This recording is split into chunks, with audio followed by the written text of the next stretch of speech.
मैं रवि कुमार, स्वागत है आपका रनिश IAS में। आज चलिए अर्थव्यवस्था के जो मुख्य परीक्षा के क्लासेस चल रहे हैं JPSC के लिए, उसके दूसरे प्रश्न को हम लोग करते हैं। कुछ प्रश्नों को मैंने दिया था। आशा है कि आप लोग उसको बनाने का प्रयास ज़रूर किए होंगे। उस दिन मैं स्पेशली GDP GNP ये सब को थोड़ा सा आंसर राइटिंग करवाने के कारण थोड़ा शॉर्ट में समझाया था। आज फिर से एक बार समझा देता हूं ताकि राष्ट्रीय आय की गणना से संबंधित प्रश्न में आपको समस्या ना हो। ठीक है,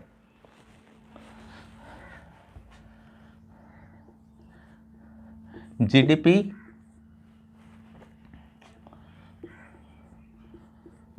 GNP NDP NNP शॉर्ट में समझा देता हूं, इस पर विशेष रूप से संकेंद्रित होकर के। GDP जो होता है देश के भौगोलिक सीमा के अंदर होता है। जल्द ही मैं प्रश्न पर आ रहा हूं।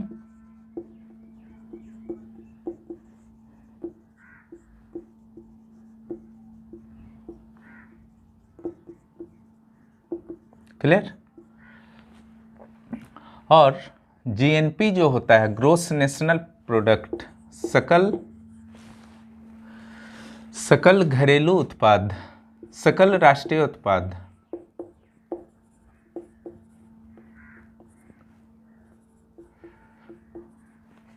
सकल घरेलू उत्पाद।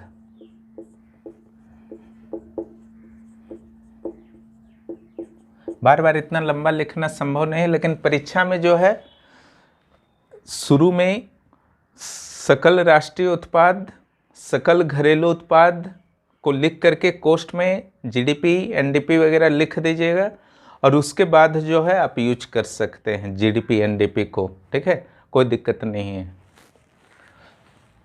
देश के भौगोलिक सीमा के अंदर अंतिम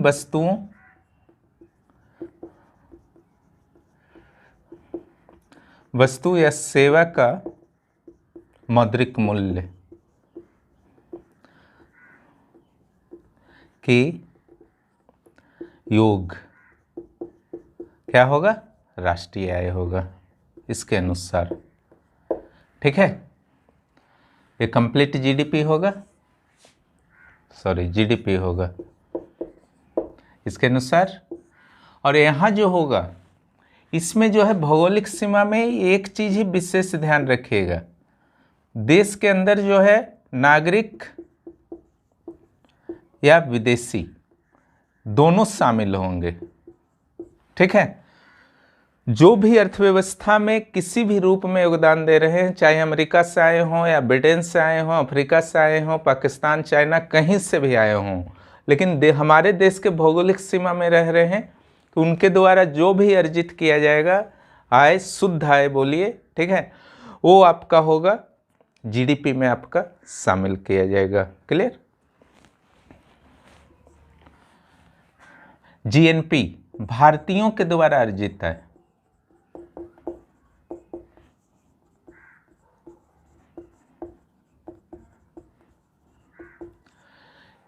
यानी कि देश के अंदर हो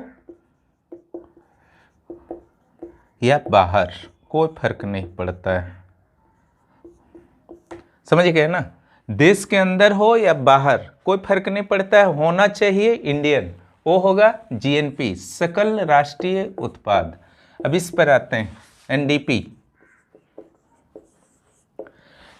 नेट यानी कि शुद्ध घरेलू उत्पाद।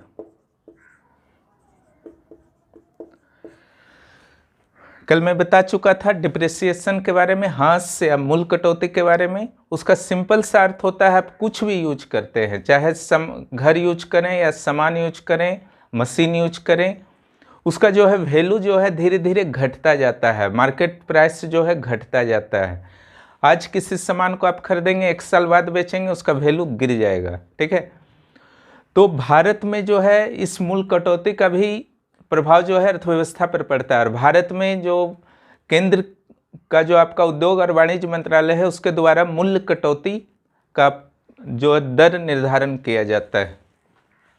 जैसे एक घर है, इसका 1% के एवरेज में दर होता है कि हर साल पर ईयर 1%, अगर 100 रुपया इस वर्ष है तो अगला वर्ष 99 रुपया हो जाएगा। लेकिन वही इलेक्ट्रिकल इक्विपमेंट से जो रेगुलर चलता है जिस ढंग से पंखा, तो 10% तक इसका हो सकता है। और इस कटौती का उपयोग जो है अर्थव्यवस्था को गति प्रदान करने के लिए भी किया जाता है। किस ढंग से किया जाता है? अगर मूल्य कटौती की दर को बढ़ा दी जाए तो सामान का कीमत जो है गिर जाता है, तो नए सामान के उत्पादन को प्रोत्साहन मिलता है। क्लियर? लेकिन एक चीज ध्यान रखिएगा, एक कंसेप्ट को ध्यान रखिएगा, ऐसे अगले चैप्टर में मैं बताऊंगा, मुद्रास्फीति वाले चैप्टर में। मूल्य कटौती जो है आपका, एक का पढ़ेंगे संकुचन अर्थव्यवस्था में और दूसरा विनिमय ह्रास, ये दोनों से अलग है, इस चीज को ध्यान रखिएगा। विनिमय ह्रास का अर्थ होता है मुद्रा के मूल्य में विनिमय दर में कमी आ जाना। ये अपने आप आता है। आपका मनी अगर कमज़ोर पड़ रहा, मनी कब कमज़ोर पड़ता है? जब अर्थव्यवस्था कमज़ोर पड़ता है। अगर इकोनॉमी आपका कमज़ोर है, उत्पादन घट रहे हैं, मुद्रा जो है कमज़ोर पड़ रहा है, तो उसका अवमूल्यन विनिमय ह्रास हो जाता है, वो अपने आप होता है। ठीक है? आपके मुद्रा की कीमत जो है विदेश स्तर पूरे विश्व में डाउन होने लगता है, उसका वैल्यू घटने लगता है। और जो एक अवमूल्यन होता है वो जानबूझ करके सरकार के द्वारा मुद्रा मूल्य को कमी करना है। इसका मूल्य कटौती से कहीं आपका संबंध नहीं है। ठीक है? जो भी बात हो रहा है इस जीडीपी जीएनपी वाले में जो बात होता है, उसका हमेशा याद रखिएगा कि विनिमय दर में कमी आना या फिर संकुचन होना, ठीक है, ये दोनों से इसका कहीं से संबंध नहीं है। फिलहाल जो है इतना ही ध्यान रखिए। ठीक है? तो हम लोग बात कर रहे थे कि जो डिप्रिसिएशन होता है, मूल्य कटौती, इसको डिप्रिसिएशन या ह्रास भी बोलते हैं, ये क्यों होता है? सामान को यूज करने से होता है। इसी से संबंध है आपका एनडीपी और एनएनपी। ठीक है? एनडीपी अगर निकालना है, नेट डोमेस्टिक प्रोडक्ट, कुछ नहीं करना है, जीडीपी में मूल्य कटौती को घटा देना है। जितना भी मूल्य कटौती हुआ 2 साल 3 साल जब भी हुआ वो निकल जाएगा एनडीपी। उसी ढंग से अगर एनएनपी को निकालना है तो जीएनपी में मूल्य कटौती को घटा दिया जाता है। जीएनपी और जीडीपी आप समझ ही चुके हैं, उसमें बस मूल्य कटौती जितना सरकार द्वारा निर्धारण किया गया है वो घटाना होगा। क्योंकि आपका सामान खराब हो रहा है, सामान का मरम्मती में खर्च आ रहा हो तो जीडीपी से हटाना होगा ना, जीडीपी और जीएनपी से। वो तो आपके आय में ऐसे भी शामिल नहीं होगा। कुछ और चीज पर ध्यान रख लीजिए, जैसे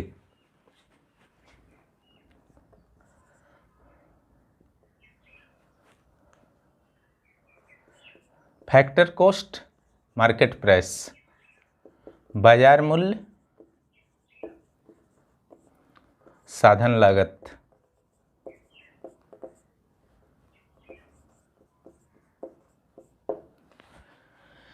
देखिए, जब एक फैक्ट्री में कोई भी सामान बनता है, ठीक है, कोई भी सामान है, मान लीजिए एक साइकिल है, उसका कीमत जो है फैक्ट्री में बनने पर 1000 रुपया लगा।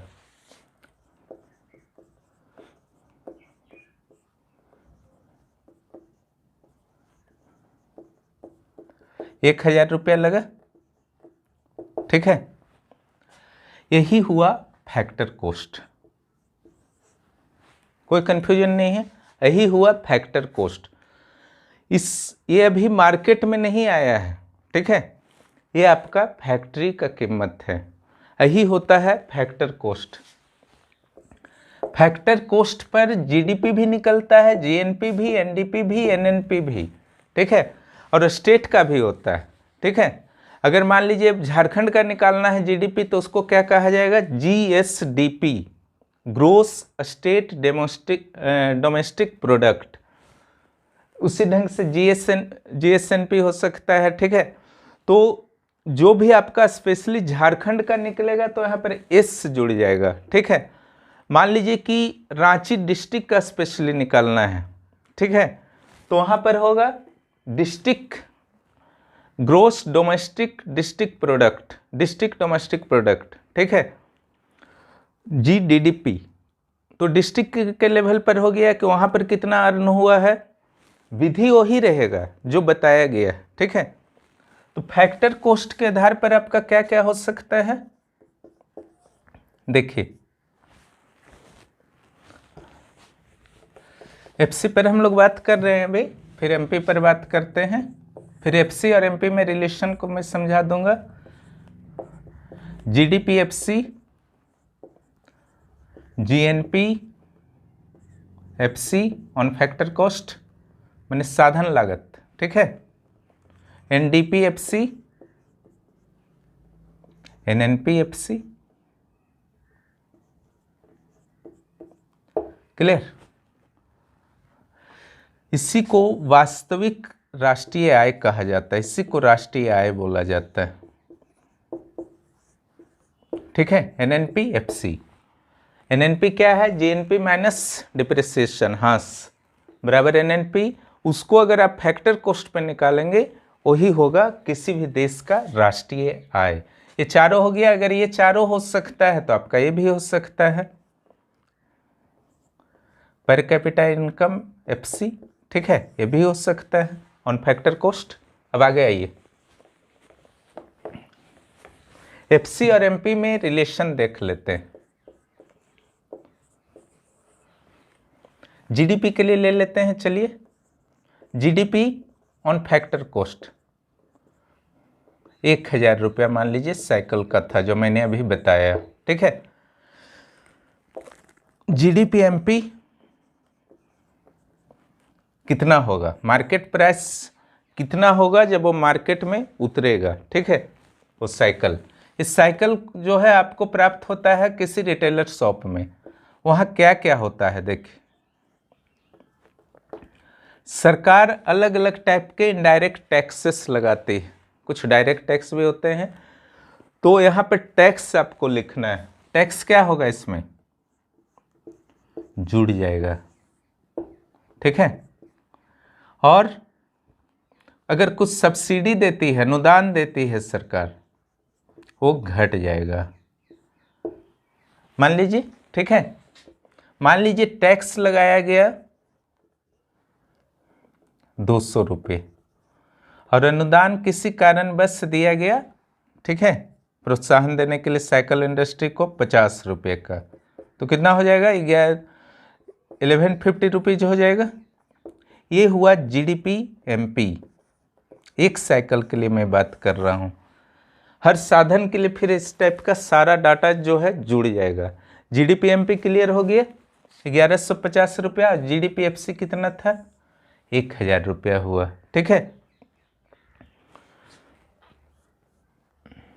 उसके बाद जो है इसी ढंग से, जिस ढंग से आपका मैंने बताया था कि जीडीपी के लिए जीएनपी, एनडीपी, एनएनपी सभी के लिए एफसी यानी कि फैक्टर कॉस्ट पर होता है, उसी ढंग से इन चारों के लिए मार्केट प्राइस के आधार पर भी आप कैलकुलेशन कर सकते हैं और किया भी जाता है, दोनों आधार पर, फैक्टर कॉस्ट पर भी, मार्केट प्राइस पर भी, ठीक है।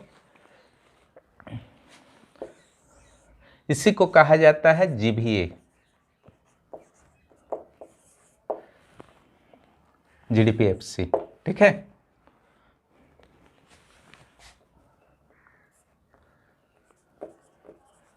ग्रोस वैल्यू एडेड, ये 2015 में इस थ्योरी को लाया गया था, इसको यूज किया जाता है, मूल्य वर्धन से संबंधित है, ठीक है, कि हर लेवल पे कितना मूल्य वर्धन होता है।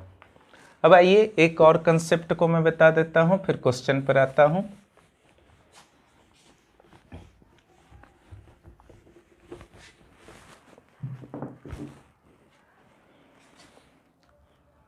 आधार वर्ष, चालू वर्ष। करेंट ईयर, चालू वर्ष मीन्स करेंट ईयर, आधार वर्ष मीन्स बेस ईयर। ठीक है, ये क्या है?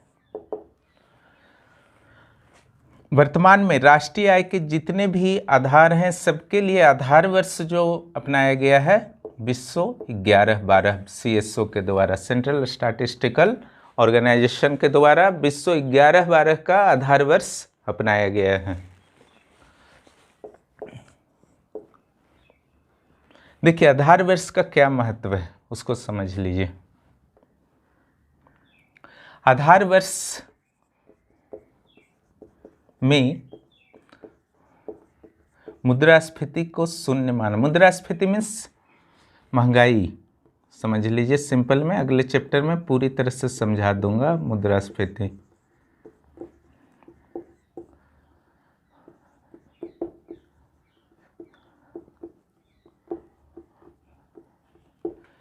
कि मुद्रास्फीति का कोई प्रभाव इस पर नहीं है, वहां पर जीरो माना जाता है।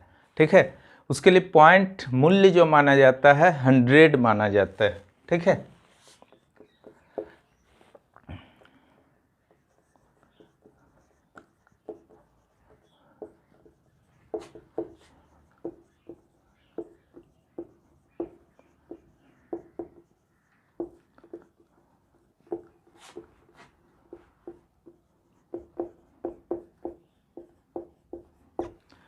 ये दो चीज को केयर कीजिएगा।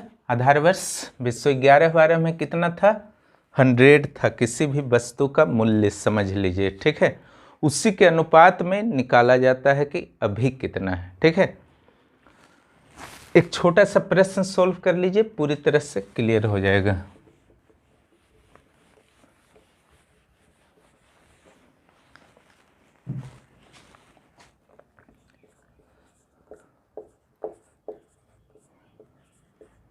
एक पेन की कीमत 2011-12 में 10 रुपये थी। 100 रुपये कर देता, 100 नहीं करते हैं, 80 कर देते हैं। 80 रुपये थी,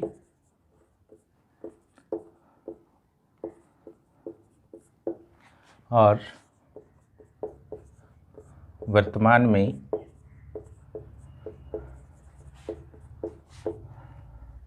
120 रुपये हो गई है।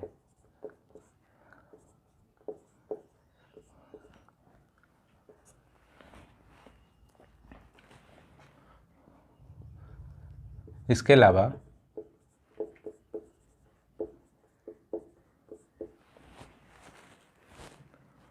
ये उतार लिए होंगे आप लोग।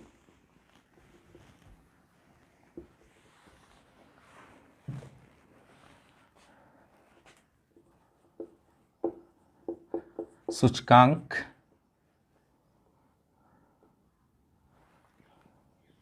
चालू सूचकांक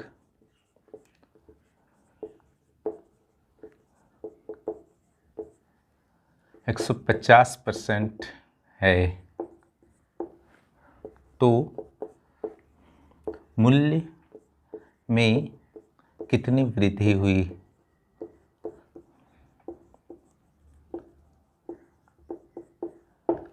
ये चालू वर्ष का सूचकांक है।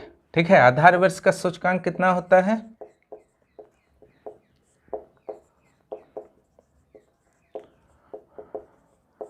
फिक्स है वो 100। ठीक है,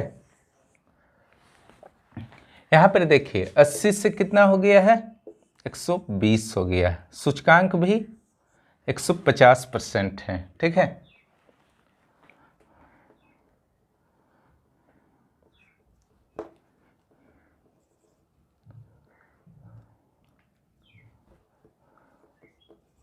₹120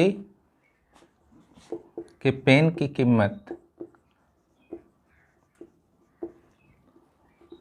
80 रुपये थी। ठीक है,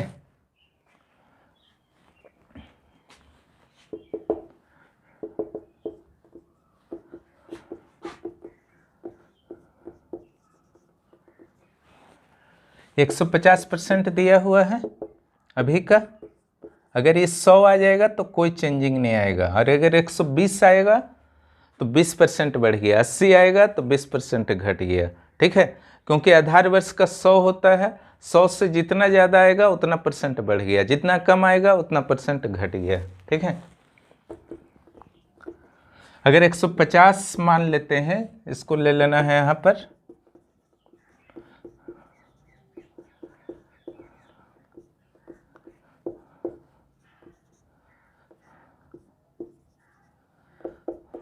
तो 100 रुपये। देख, अभी अगर 150 कीमत है तो उस समय कितना था, 100 रुपया था, यानी कि 100 के बराबर आ गया, सूचकांक के बराबर आ गया। इट मीन्स कीमत में कोई चेंज नहीं हुआ, केवल आपको लग रहा है कि 80 से 120 रुपया हो गया। क्यों ऐसा लग रहा है, क्योंकि मुद्रास्फीति यानी कि महंगाई बढ़ा है। ठीक है, यही आधार वर्ष का महत्व होता है। अर्थव्यवस्था के सही आकलन के लिए आधार वर्ष का जो भी जीडीपी, जीएनपी से संबंधित डाटाज होते हैं उसको भी आकलन करना बहुत ज़रूरी है, क्योंकि चालू वर्ष के डाटाज जो होते हैं वो पूरी तरह से मुद्रास्फीति से प्रभावित होते हैं। अब यहाँ पर हम लोग क्या कैलकुलेशन कर लेंगे कि 120 रुपये का पेन का प्रोडक्शन हम लोग किए, तो यहाँ से 120 हो जाएगा, लेकिन वास्तव में इसका वैल्यू अभी भी 80 रुपया ही है। ठीक है, ये होता है आपका मार्केट प्राइस। ठीक है, और सॉरी, ये आधार वर्ष, ये आधार वर्ष का कीमत हो गया,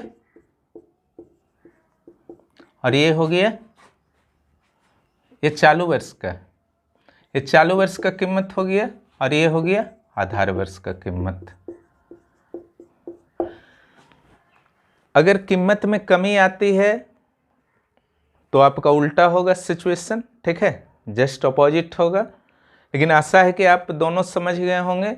फैक्टर कॉस्ट और फैक्टर कॉस्ट जो हो गया, मार्केट प्राइस हो गया, आधार वर्ष हो गया, करंट ईयर्स हो गया, चालू वर्ष हो गया, सारा जो है आपको क्लियर हो चुका होगा। इतना ही बताना था। अब चलिए हम लोग क्वेश्चन पर आते हैं।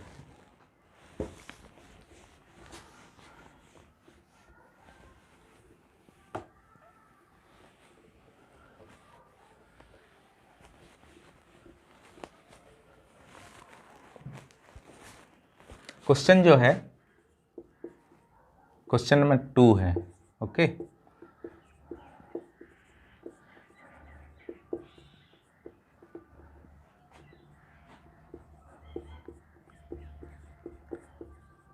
गणना के लिए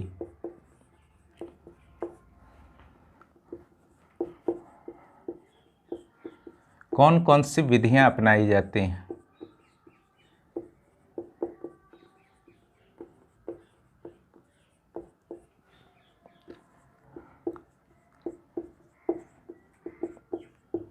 ठीक है, कौन कौन सी विधियां अपनाई जाती हैं भारत के विशेष संदर्भ में, उत्तर दें।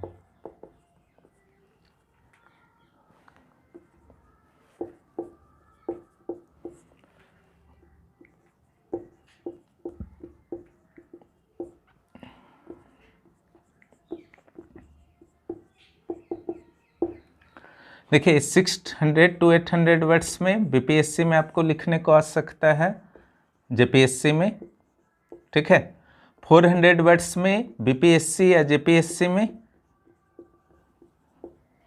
और 250 या 150 में आईएएस में। क्लियर, हर जगह इस प्रश्न के आने की पूरी संभावना है।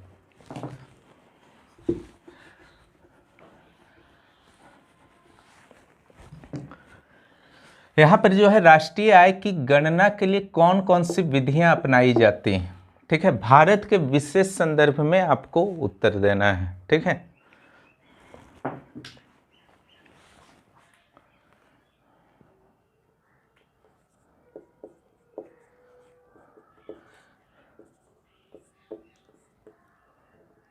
यहाँ पहले जो है भूमिका थोड़ा दे देना है। अगर लॉन्ग क्वेश्चन आप लिखने को जा रहे हैं, लॉन्ग क्वेश्चन लिखने जा रहे हैं, तो भूमिका जो है दे देना जरूरी होता है। और अगर 250, 150 या 400 भी लिखने जा रहे हैं तो भूमिका को नहीं दीजिए या बहुत ही छोटा कर दीजिए, ठीक है। राष्ट्रीय आय की गणना से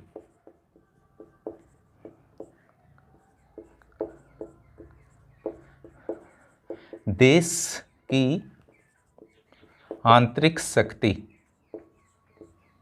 आंतरिक आर्थिक शक्ति कर दीजिए,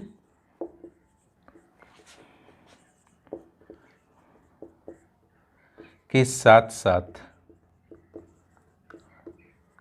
विदेशों के साथ, या शेष विश्व वर्ड भी यूज कर सकते हैं यहाँ पर, विदेशों के साथ किसी भी देश के, भारत के संदर्भ में लिखना है, भारत भी लिख सकते हैं,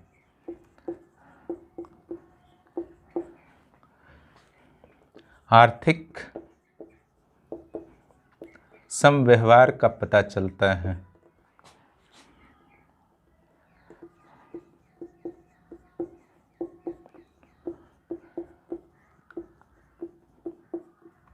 ठीक है, जो भी आपको दोनों ओर छोड़ना है आपको छोड़ना है, ठीक है।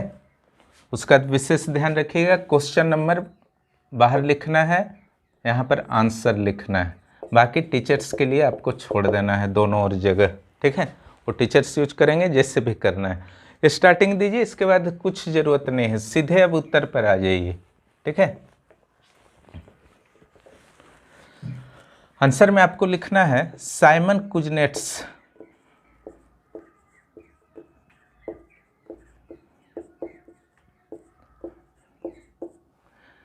स्पीड प्रैक्टिस से आएगा, ठीक है। इंटरकनेक्टिंग क्रमबद्धता प्रैक्टिस से आएगा।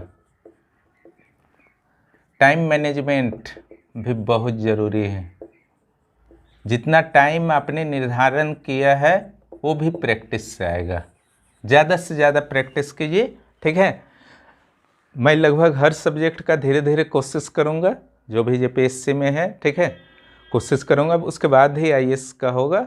अभी फ़िलहाल जेपीएससी पर थोड़ा सा कंसंट्रेट हूँ, हालांकि ये सब टॉपिक्स किसी एक आयोग की सीमा से बाहर हैं, ठीक है। तो यहाँ पर जो आपको करना है, आपको निर्धारण करना होगा कि आप 3 आवर्स टाइम होते हैं, चाहे कोई भी आयोग हो। 180 मिनट्स आपके पास होते हैं मुख्य परीक्षा के एक पेपर को लिखने के लिए।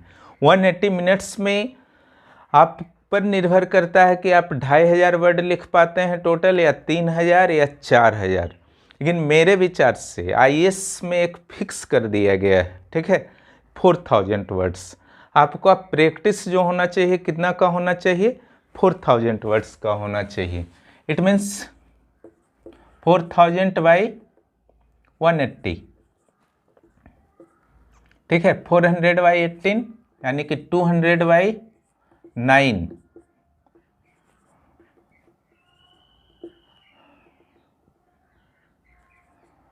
22 प्लस हर मिनट में, ठीक है, हर मिनट में आपको 22 वर्ड लिखने ही होंगे, ठीक है। अगर आपका स्पीड अभी है 17, 18, 15, 16 कुछ भी है पर मिनट, उसको वॉच कीजिए सबको। अगर नहीं आज तक किए हैं तो आज वॉच कीजिए। अगर स्पीड 15, 16, 17, 18 कुछ भी है, आप जो है डेंजर लाइन में है, ठीक है।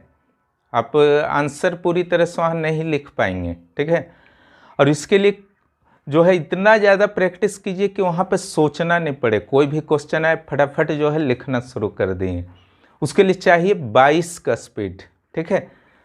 लेकिन प्रैक्टिकली ऐसा होता नहीं, कभी टीचर साइन कराने को आ रहे हैं, ठीक है, हो सकता है कभी हल्ला गुल्ला कुछ मैटर पर हो गया, या कभी आप किसी क्वेश्चन को थोड़ा सोचने लगे, इसलिए 22 की जगह जो है 23-24 का स्पीड को मेंटेन कीजिए, ठीक है। तो 22 अपने आप मेंटेन हो जाएगा। बहुत ज़्यादा स्पीड है, मैं मान रहा हूँ 22 पर मिनट, लेकिन प्रैक्टिस से कुछ भी संभव है। इसको आप लोग आज से ध्यान दीजिएगा। आइए उत्तर पर आते हैं।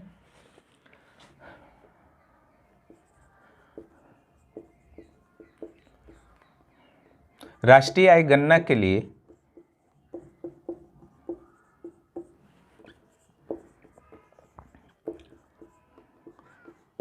3 विधियां अपनाई जाती हैं।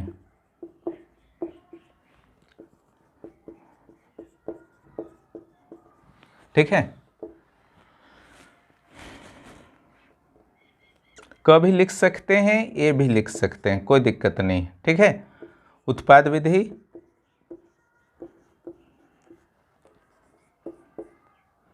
व्यय विधि,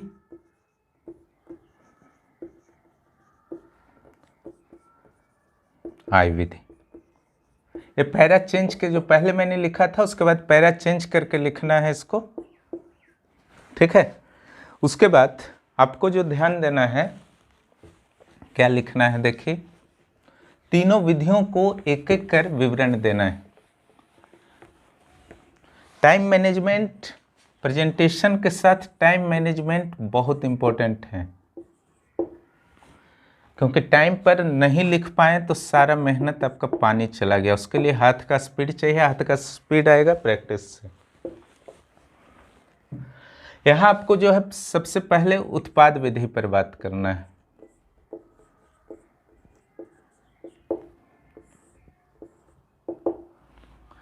उत्पाद विधि आपका सिंपल है, जो मैंने कल बताया था, ठीक है, पिछले क्लास में, कि किसी भी सेवा या वस्तु के अंतिम वस्तु या सेवा के मौद्रिक मूल्य का कुल योग जो है राष्ट्रीय आय होता है। यही कंसेप्ट है उत्पाद विधि का। ठीक है, इसको मूल्य वर्धित विधि भी बोलते हैं।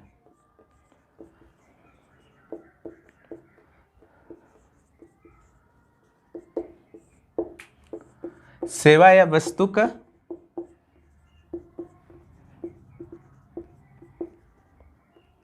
अंतिम यहां लगा दीजिए कि मौद्रिक मूल्य का योग ही राष्ट्रीय आय है।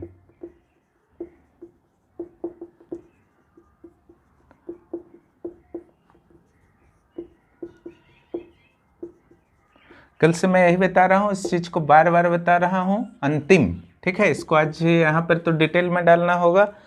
उस क्वेश्चन में संभव नहीं था क्योंकि वो अवधारणा को स्पष्ट करना था, लेकिन यहाँ संभव है क्योंकि यहाँ गणना ही बताना है। गणना में पहले जो है आपको विधि से ही आपका शुरू करना है। अंतिम सेवा या वस्तु, मूल्य वर्धित विधि, ये दोनों चीज सेम है। ठीक है, या शुद्ध उत्पादन वर्ड भी आप यूज करते हैं, वो भी सेम है। शुद्ध उत्पादन इट मीन्स कैस्केडिंग इफेक्ट नहीं होना चाहिए, डबल आपको दाम नहीं जोड़ना है। ठीक है, यहां पर फिर क्या करना है, उत्पाद विधि में एक आपको टेबल बना देना है।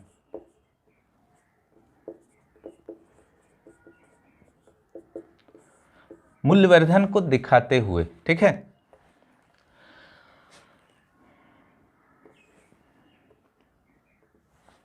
एक टेबल आप बना करके उत्तर देंगे, आपको यहाँ पर तुरंत समझ में आ जाएगा टीचर को कि आप क्या बताना चाह रहे हैं। आपको अच्छे मार्क्स फिर मिलने निश्चित हो जाएंगे।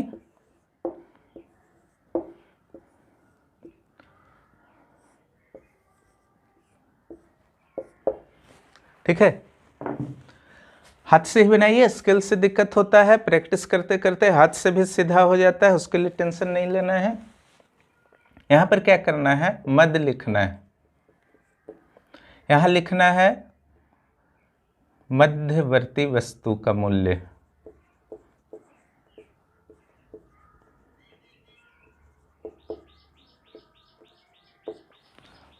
मध्यवर्ती वस्तु का मूल्य, यहां लिखना है मूल्यवर्धन, कितना वृद्धि हुआ मूल्य में। ठीक है, सबसे जो पॉपुलर एग्जाम्पल है उसी को लेते हैं, गेहूं आटा वाला। गेहूं आटा बेकरी, गेहूं आटा बेकरी ब्रेड, ये सब का दाम बढ़ता जा रहा है जिससे जैसे प्रोसेसिंग हो रहा है। प्रोसेसिंग इंडस्ट्री का क्यों महत्व है एग्रीकल्चर में, क्योंकि प्रोसेसिंग गुड्स का जो है दाम अपने आप बढ़ जाता है। एक आलू है 2 रुपये का आलू है, उसका चिप्स बना दिया अमेरिका, ठीक है, और उसी को बेच रहा है, एक आलू का चिप्स को बेच रहा है 10 रुपये 20 रुपये में, ठीक है, आप खुद देखते हैं। तो प्रोसेसिंग का क्या महत्व। ब्रेड, यहाँ कुछ डाटा जब भर लीजिए, जैसे गेहूं का जो मूल्य है उसको मान लेते हैं, चलिए 100, इसका मान लेते हैं 150, इसका मान लेते हैं 200, इसका मान लेते हैं 300, ठीक है। मध्यवर्ती वस्तु तो इसका कोई नहीं था, इसलिए यहाँ डैश दे दीजिए। इसका मध्यवर्ती वस्तु 100 है और इसका मध्यवर्ती वस्तु आटा है 150, ये तो 100 लिखा ही जा चुका है गेहूं के लिए। और ब्रेड का जो मध्यवर्ती वस्तु होगा बेकरी होगा, ठीक है। मूल्यवर्धन यहाँ पर, यहाँ 0 मान लीजिए, तो 100 माइनस 0 100, यहाँ पर 50, ठीक है। 150 माइनस 100 200 माइनस 150 50, और यहाँ पर 100 300 माइनस 200, टोटल कर लीजिए।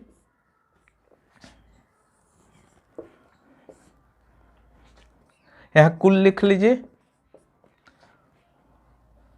750 यहाँ हो गया, यहाँ 450 हो गया, यहाँ 300 हो गया। इतना रुपया हो गया। अब मध्यवर्ती वस्तु को तो नहीं लेना है, केवल इसको लेना है। तो उत्पाद विधि के अनुसार जो आपका आय होगा, राष्ट्रीय आय होगा, केवल 300 होगा।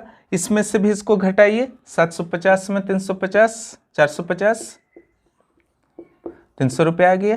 इसमें से इसको यानी कि मध्यवर्ती वस्तु के मूल्य को अगर घटा दीजिएगा टोटल मूल्य में, तो भी आपका जो है मूल्यवर्धन आ जाएगा। तो इसको आपको दिखा देना है एक सारणी के माध्यम से। उसके बाद आपको क्या करना है, इसमें कोई कंफ्यूजन होगा आप लोग कमेंट बॉक्स में कर सकते हैं। ऐसे कोई बहुत बड़ा मैटर नहीं है, समझिए, बार बार देखिए वीडियो को, समझ में आ जाएगा। ध्यान क्या रखना है इसमें उसको फिर लिख दीजिएगा, ठीक है। क्या ध्यान रखना चाहिए, दोहराव ना हो, ठीक है। एक ही ध्यान रखना है, दोहराव नहीं होना चाहिए। अगर अर्थशास्त्र की भाषा में लिखना है तो प्रत्यांतर प्रभाव, कास्केडिंग इफेक्ट नहीं होना चाहिए।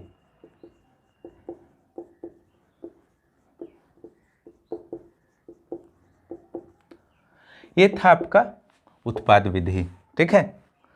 अंतिम वस्तुओं और सेवाओं के मौद्रिक मूल्यों का योग। अब आगे आते हैं आय विधि।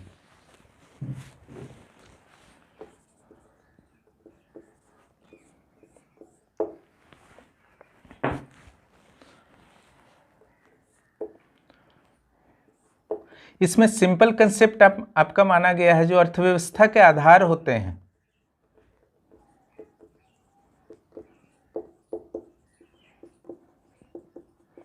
क्या क्या होते हैं, भूमि, श्रम,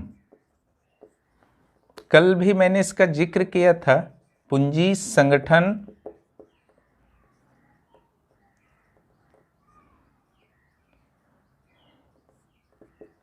साहस, ठीक है। इसके लिए क्या क्या दिया जाता है,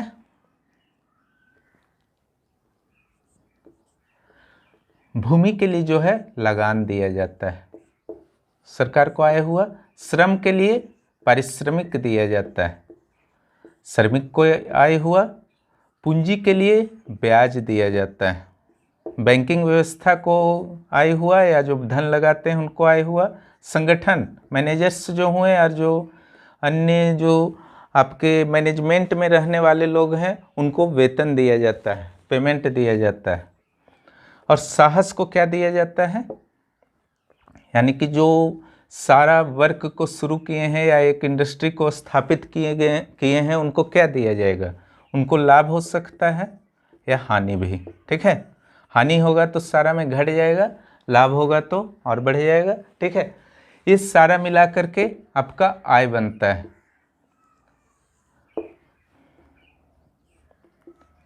पारिश्रमिक में जो आपका होता है, ठीक है, इसमें धन जो आपका हो सकता है, नकद भी हो सकता है, वस्तु के रूप में भी हो सकता है, ध्यान रखिएगा।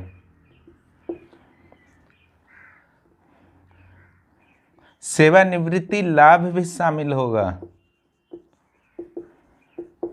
इसके अलावा जो आप ये जानते हैं कि बीमा या पेंशन योजना वगैरह में जो नियोजकों के द्वारा कुछ पैसा डाला जाता है, कुछ परसेंट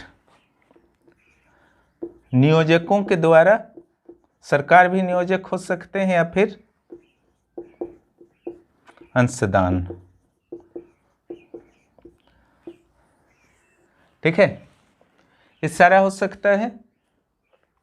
इसके अलावा किराए से संबंधित आय, सार्वजनिक कंपनियों से संबंधित आय जो है, ये सारा का सारा जो है आय सेक्शन में शामिल किया जाता है, ठीक है। इससे जो कलेक्शन होता है उसे राष्ट्रीय आय कहा जाता है। इसको जो है आपको आय के क्षेत्र में विवरण देना है।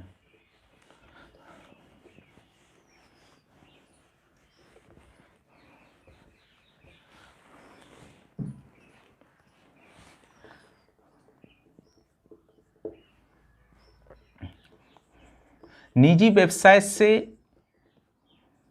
आय भी आप जोड़ सकते हैं इसमें। विदेशी साधनों से कुछ आय होता है वो भी जोड़ सकता है, ठीक है। ये सारा आय जो होता है शुद्ध होता है, ठीक है, इसलिए इसको जीडीपी में शामिल नहीं करना है, ठीक है। ये शामिल होता है नेट डोमेस्टिक प्रोडक्ट एफसी में, क्लियर। फैक्टर कॉस्ट,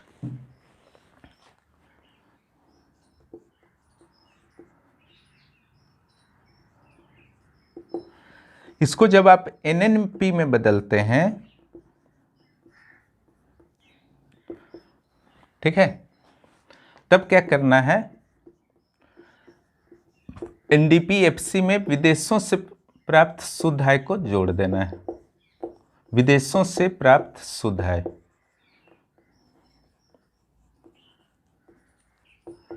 ये राष्ट्रीय आय हो गया एनएनपीएफसी, ठीक है। विदेशों से प्राप्त शुद्ध आय इसलिए जोड़ा जाता है क्योंकि ये एनएनपी है, नेट नेशनल इनकम है।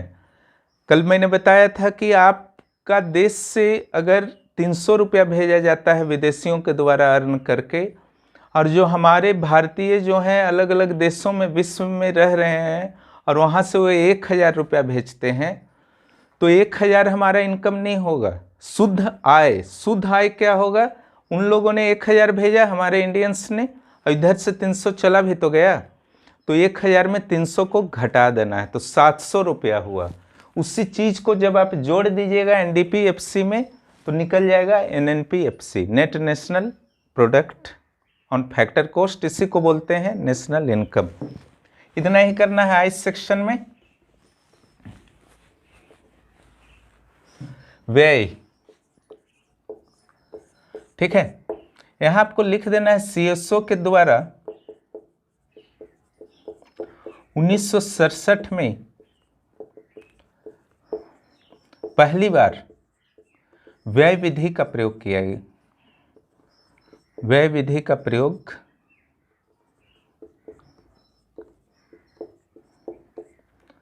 किया गया। यहीं पर आप लिख सकते हैं व्यय विधि का प्रयोग निर्माण क्षेत्र में राष्ट्रीय आय के लिए किया गया, और स्पष्टता हो जाएगा, इसको अंडरलाइन जरूर कर दीजिएगा। और 1967 को,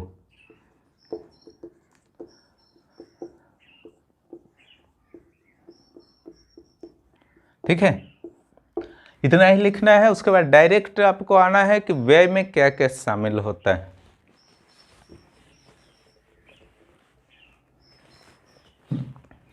व्यय विधि में क्या क्या शामिल किया जाता है उस पर आना है, ठीक है।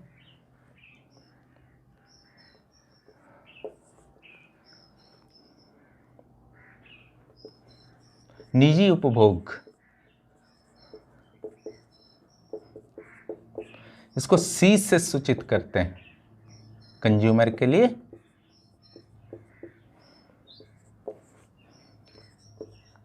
सरकारी निजी उपभोग की जगह आप सबसे बेहतर उपभोग वही चलेगा, व्यय कर दीजिए, कंफ्यूजन नहीं रहेगा। सरकारी व्यय याद भी हो जाएगा जल्दी, जी से इसको सूचित कर दीजिए। निवेश, ठीक है, इसको जो है आई इन्वेस्टमेंट से, जी फॉर गवर्नमेंट। ये 3 हो गया। 4 आयात और निर्यात में अंतर यानी कि व्यापार।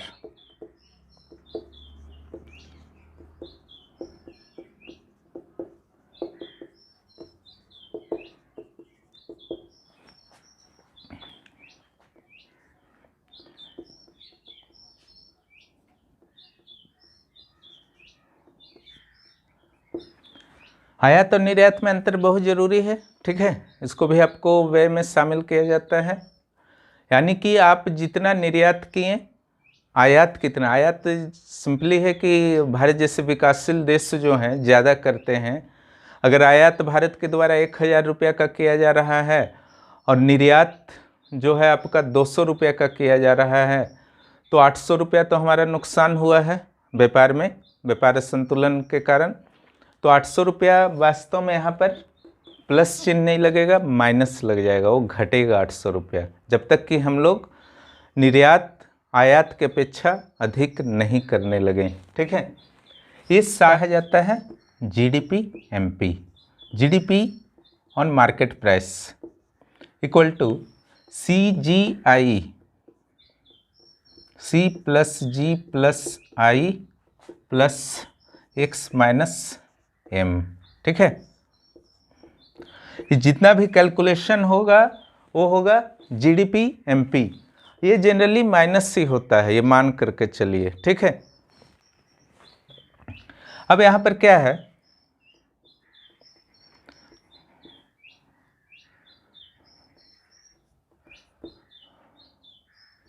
एनडीपी निकाल लीजिए पहले।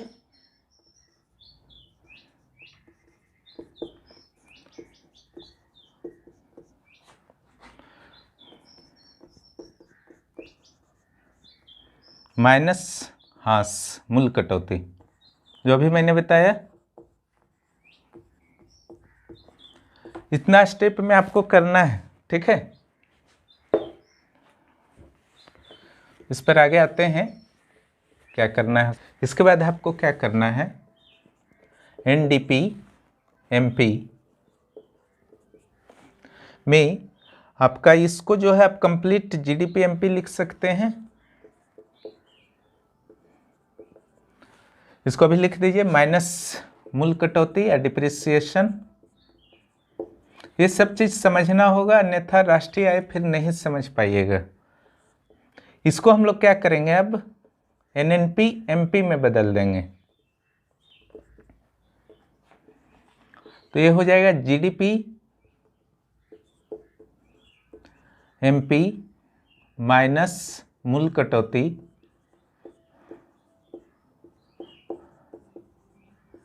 प्लस विदेशों से प्राप्त शुद्ध आय। क्योंकि नेट नेशनल इनकम आ गया है तो ये जुड़ता ही है, ये लाइन जो है विदेशों से प्राप्त शुद्ध आय जुड़ना ही है। इसमें टाइम नहीं लगेगा, क्योंकि बता रहा हूँ इसलिए थोड़ा टाइम आपको फील हो रहा होगा, लेकिन एग्जाम हॉल में टाइम नहीं लगेगा। अब हमको चाहिए एफसी, जो राष्ट्रीय आय का सूचक होता है, एनएनपी एफसी, ठीक है। आय विधि पर थोड़ा स्पेशल केयर कीजिएगा। जीडीपी एफसी के लिए जो आपको करना है, एनएनपी एफसी के लिए जीडीपी एमपी में टैक्स को जोड़ देना है, कर को, और अनुदान को घटा देना है, ठीक है।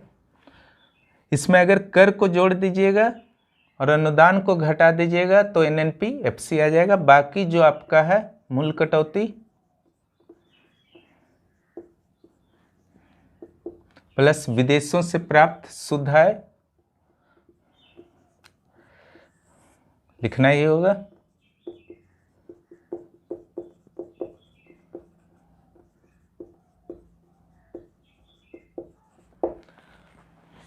फाइनल जो है आप लिख दीजिए एनएनपी एफसी बराबर इस कंप्लीट को जो है एनएनपी एमपी कर दीजिए।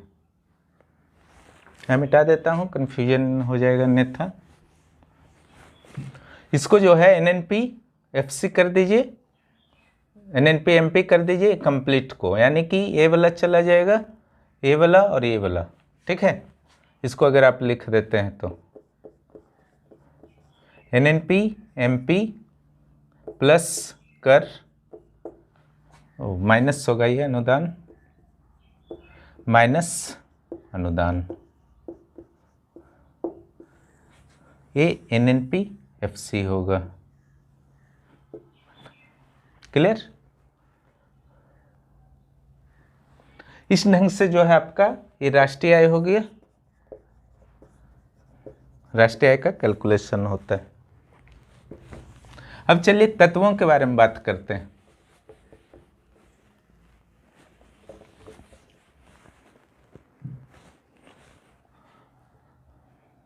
निजी व्यय, इसको जो है सन डायग्राम में वहीं पर बना दीजिएगा। निजी व्यय में घरेलू खर्च, सेवा संबंधी खर्च,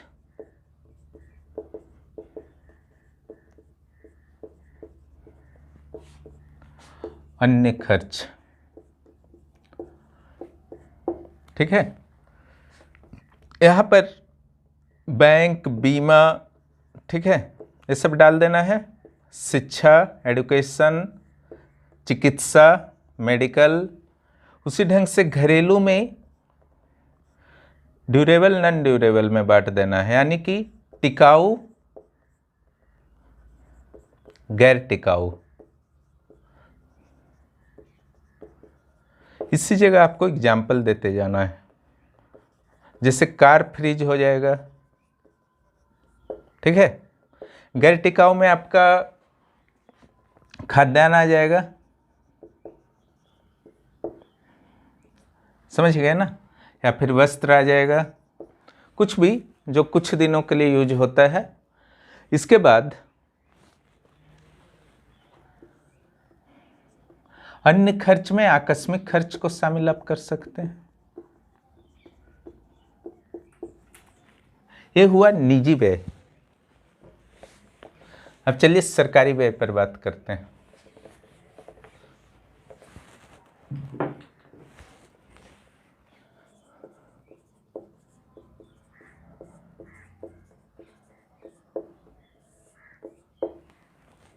सरकारी व्यय में जो होता है कर्मचारियों का वेतन,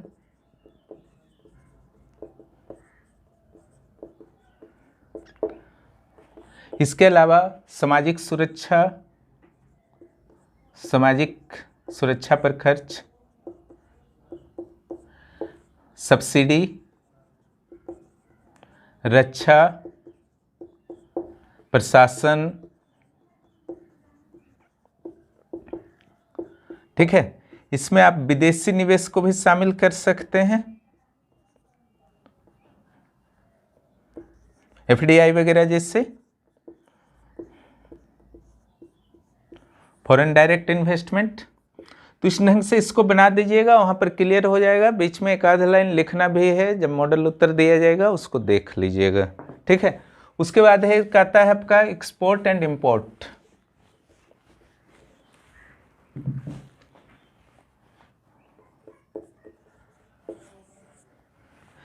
यहाँ ये देखा जाता है कि आयात अधिक है या निर्यात। भारत का तो आप जानते ही हैं कि आयात अधिक है, निर्यात कम है, तो यहाँ पर माइनस होगा। ये है आपका व्यय विधि। इन तीन विधियों के बारे में आपको एक विवरण दे देना है, उसके बाद भारत के संदर्भ पर बात करना है। वहाँ आपको हेडिंग दे देना होगा, भारत में राष्ट्रीय आय की गणना।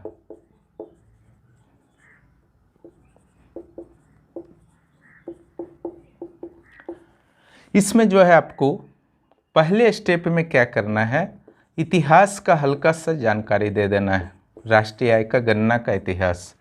वो दादा भाई नौरोजी से जो आपको शुरू करना है।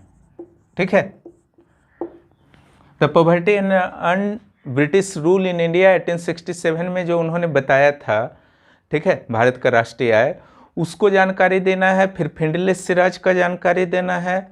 फिर VKRV राव का जानकारी देना है। फिर महालनोबिस के द्वारा जो दिया गया था उसको एक संक्षिप्त में आप एक टेबल बना करके भी दे सकते हैं कि इन्होंने कितना आय दिया था, वो दे दिए। उसके बाद CSO के स्थापना की जानकारी आपको देनी है। केंद्रीय सांख्यिकी संगठन की स्थापना जो है 1955 में हुई। उसके बाद केंद्रीय सांख्यिकी संगठन के द्वारा निरंतर राष्ट्रीय आय से संबंधित आंकड़े जारी किए जा रहे हैं, ठीक है। केंद्रीय सांख्यिकी संगठन के द्वारा पहले आय और उत्पाद विधि के माध्यम से राष्ट्रीय आय की गणना की जाती थी, लेकिन बाद में केंद्रीय सांख्यिकी संगठन ने 1967 से जो है आपका व्यय विधि को भी शुरू किया। अगर पहले आप लिख दिए हैं तो यहाँ नहीं लिखना है, पहले नहीं लिखे हैं तो यहाँ भी लिख सकते हैं, ठीक है। उसके बाद आपको लिखना है कि यहाँ पर 6 प्रमुख क्षेत्र और 14 जो है उप क्षेत्रों का चयन CSO के द्वारा किया गया है। उसी के माध्यम से देश की राष्ट्रीय आय की गणना की जाती है। यहाँ पर अब आपको एक टेबल बना देना है लास्ट में, और उसके बाद एक निष्कर्ष लिख देना है। उत्तर आपका पूरा हो जाएगा।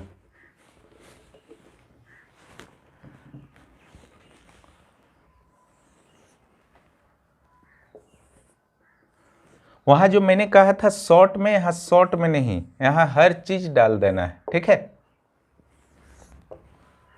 वहां मैंने कहा था प्राथमिक द्वितीयक तृतीयक क्षेत्र लिख करके कौन कौन विधि से आय व्यय उत्पाद निर्माण को द्वितीयक क्षेत्र में डाल देना है, निर्माण विधि में, ठीक है। लेकिन यहाँ पर हर चीज को डिटेल में आपको समझा देना है।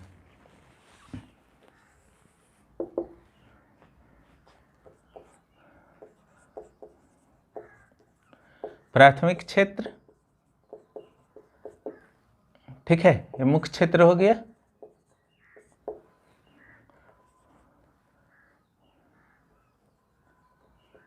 क्षेत्र उप क्षेत्र भी कर दीजिए, इसी में अलग बनाने का नहीं जरूरत है, समझ में आ जाएगा।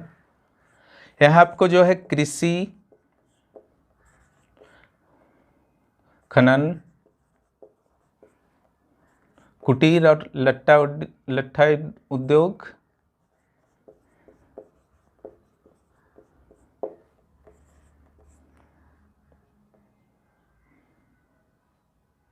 मत्स्यन एक डाल दीजिए। ये 4 उप क्षेत्र यहाँ हो गए। 6, 14 ये उप क्षेत्र है और ये प्रमुख क्षेत्र है। उसके बाद द्वितीय क्षेत्र में आ जाना है। इसको कंटिन्यू कर सकते हैं, ठीक है, या इसको ऐसा कीजिएगा ए भी कर दीजिएगा तो इजी हो जाएगा, और इसको 1 2 3 कर दीजिएगा, 1 2 3 4। यहाँ पर जो आ जाएगा विनिर्माण,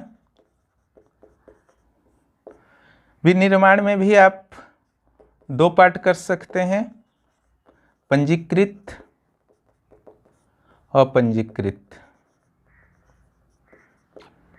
2 में निर्माण, ठीक है, विद्युत, गैस, जलापूर्ति। इस ढंग से आपका आ गया। 1 2 3 इसको कीजिएगा या कंप्लीट कर सकते हैं, ठीक है, 1 2 3 भी कर सकते हैं बाद में, लेकिन काउंट करके देख लीजिएगा कि 14 हुआ कि नहीं, ठीक है। उसके बाद जो आपको करना है इसी में बता देता हूं।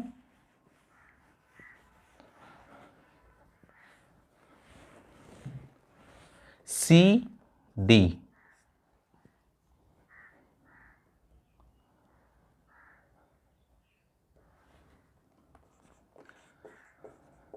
परिवहन, व्यापार, संचार। यहाँ पर 2 उप क्षेत्र आएंगे। परिवहन जैसे हो गया रेलवे वगैरह, रेलवे, सड़क, जहाजरानी। यहाँ संचार व्यापार से रिलेटेड आ जाएगा, ठीक है। उसी ढंग से इधर सारा जो है आय विधि है, ठीक है। उधर जो है पहला वाला व्यय विधि था, निर्माण जो था आय विधि है।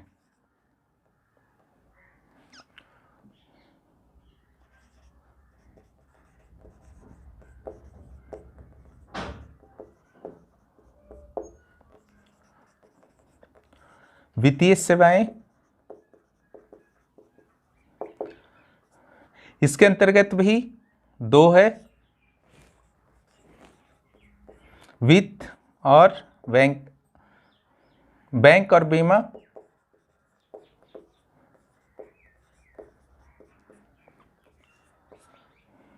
ठीक है। और वास्तविक संपदा में जो आते हैं आपके रियल एस्टेट्स, रियल एस्टेट्स, भूमि संपदा वगैरह, है ना। उसके बाद सार्वजनिक प्रशासन, यहां भी दो हो गया।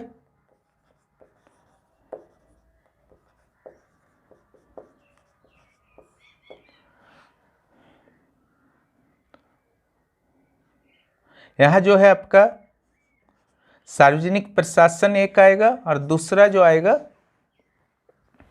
अन्य सेवाएं। ठीक है, सार्वजनिक प्रशासन और सेवाएं का आ जाएगा, सार्वजनिक सुरक्षा और सेवा, और उसके बाद अन्य सेवा, यहाँ भी दो आ जाएगा।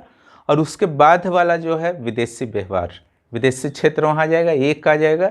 इस ढंग से 14 उप क्षेत्र और 6 जो है मुख्य क्षेत्र आ गए। ठीक है, उसके बाद यहाँ पर आपको लिख देना है, जैसे यहाँ आय विधि है, सारे में आय विधि डाल देना है। क्लियर।